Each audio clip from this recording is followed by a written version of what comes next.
Há muitos e muitos anos atrás, havia um rei que era apaixonado por roupas. O seu armário estava lotado de roupas de todos os estilos e cores e modelos. Ele gostava de colocar uma roupa para cada ocasião. O café da manhã era depois do passeio, depois da hora do almoço. E assim ele ficava trocando de roupa o dia inteiro de frente para o espelho. E quando perguntavam pelo rei, a resposta era sempre a mesma. O rei está no seu aposento, trocando de roupa. Acontece que um belo dia, dois vigaristas, sabendo deste gosto excêntrico do rei, resolveram armar um golpe.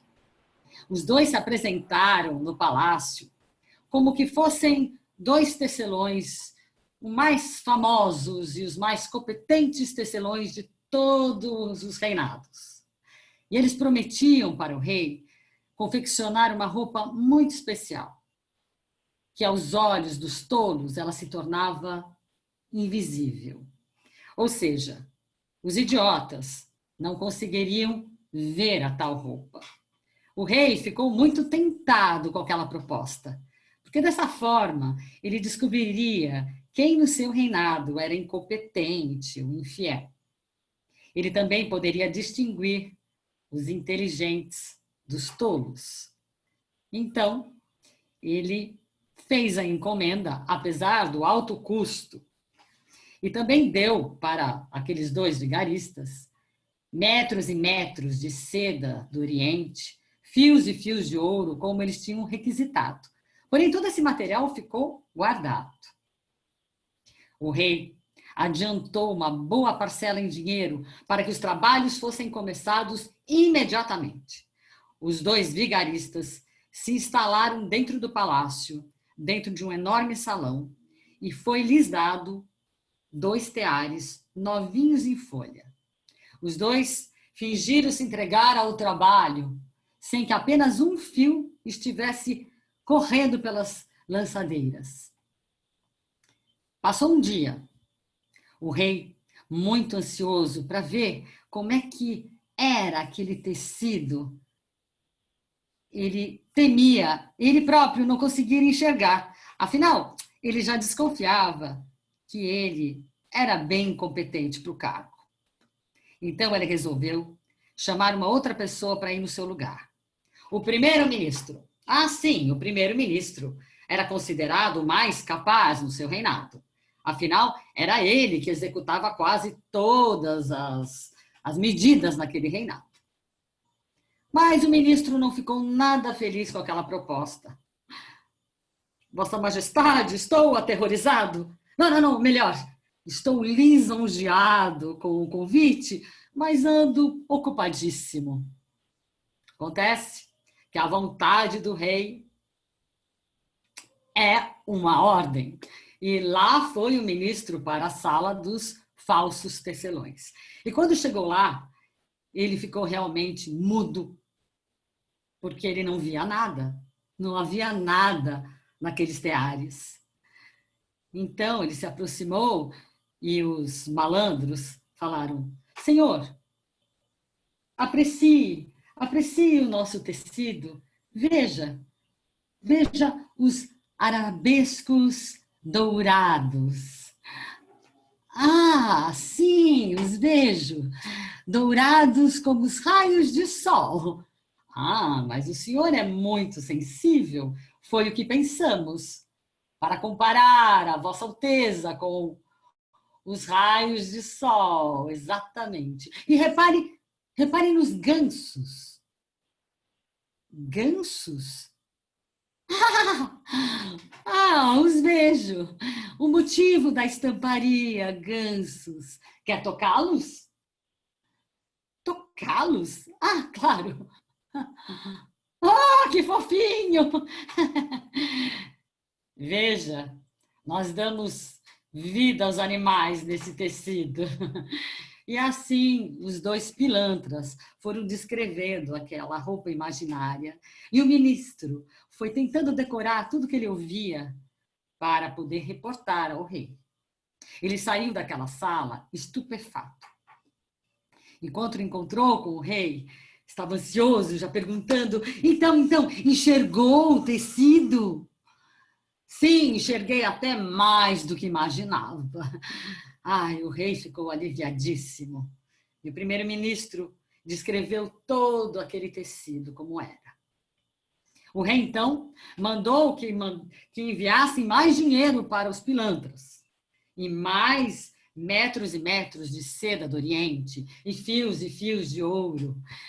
E naquela noite, ele mal conseguiu dormir. Passou a noite perambulando pelo palácio, porque ele queria muito ver aquele tecido, mas não teve coragem. Então, logo cedinho de manhã, ele chama o ministro das Finanças. Quero que vá no meu lugar inspecionar os tecelões, pois tive uma noite horrível, estou muito indisposto. Mas, Vossa Majestade, eu sou apenas o ministro das Finanças, não conheço nada de moda, aliás, não conheço nada, só sei do dinheiro, dos números. Mas acontece que a vontade do rei é uma ordem, e lá foi o ministro das Finanças.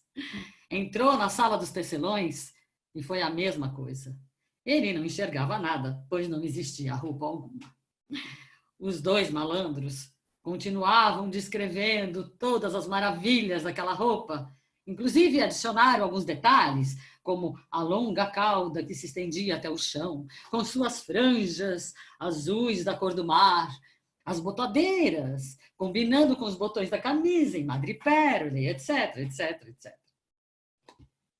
O ministro das Finanças, vestido de falsidade, reportou tudo à majestade, que ficou muito mais feliz do que estava, e logo mandou anunciar que daqui 2 dias ele faria o seu desfile pelo centro da cidade, para que todos pudessem apreciar tamanha riqueza.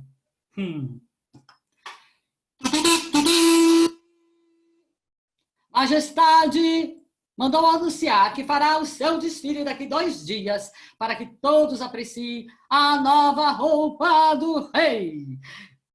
Todos devem comparecer, senão terão suas cabeças cortadas. Naquelas alturas, todos na cidade já comentavam da incrível roupa do rei. Na verdade, todos queriam saber quem dos seus amigos, vizinhos, parentes eram falsos, hipócritas e tolos. Muito bem. E o grande dia chegou, o dia do desfile. Os 2 malfeitores entraram com os braços estendidos para dentro do aposento do rei, fingindo carregar a roupa. Penduraram a calça, a camisa, o manto e a cauda nos cabides. A corte esperava a reação do rei, que apenas fitava os cabides solitários e vazios dentro do seu armário. De repente, magnífico! Exuberante! Ai, todos aplaudiram e repetiram: magnífico, exuberante, basta! O rei, muito impaciente, queria vestir a roupa. Então, ele se despiu e ficou usando apenas as suas cerolas brancas de rendinhas. Então, os camareiros fingiram colocar a primeira perna, a segunda perna, a blusa, uma manga, a outra, um manto. E de frente para o espelho, completamente nu, ele fingia arrumar os últimos detalhes daquele traje. Ai, que levinho! Parece nuvens! E assim, o rei foi para o centro da cidade, para a praça da cidade, aonde desenrolaram um longo tapete vermelho. O rei, então, vestido apenas suas cirolas, dava pomposos passos sobre aquele tapete vermelho. E a população, maltrapilha e desdentada, comentava: mas que linda roupa do rei, não é? Nunca vimos nada igual, mas veste tão bem. Veja que maravilha! E assim todos iam comentando, e o rei desfilando, e os camareiros fingindo carregar aquela longa cauda, quando de repente uma criança disse assim: o rei está pelado! Um silêncio mortal se fez naquela cidade. O pai do menino chamou a atenção. Vejam, vejam! Ouçam o que essa criança diz. O rei está pelado. E aos poucos, todos começaram a comentar. O rei está pelado, está pelado? Não, ele está pelado. Ah, ele está pelado, está pelado, está pelado. O rei está pelado. A corte não sabia o que dizer e o que fazer. Só esperavam ver o que o rei fazia. Mas o rei preferiu fingir que nada ouvia. Preferiu fingir que nada via e continuou caminhando, dando seus pomposos passos, fazendo gestos de reverência, e os seus passos foram acelerando até chegar na carruagem e sumir para dentro do palácio. Nessa altura, aqueles dois golpistas estavam celebrando o sucesso do golpe. O golpe. E o rei? Não se sabe se passou o resto da sua vida andando de camisola ou de ceroula dentro do palácio, pois ele nunca mais foi visto em praça pública. E foi assim que uma inocente criança desmascarou o hipócrita, o incompetente, o idiota daquele rei que só sabia se preocupar com a sua aparência.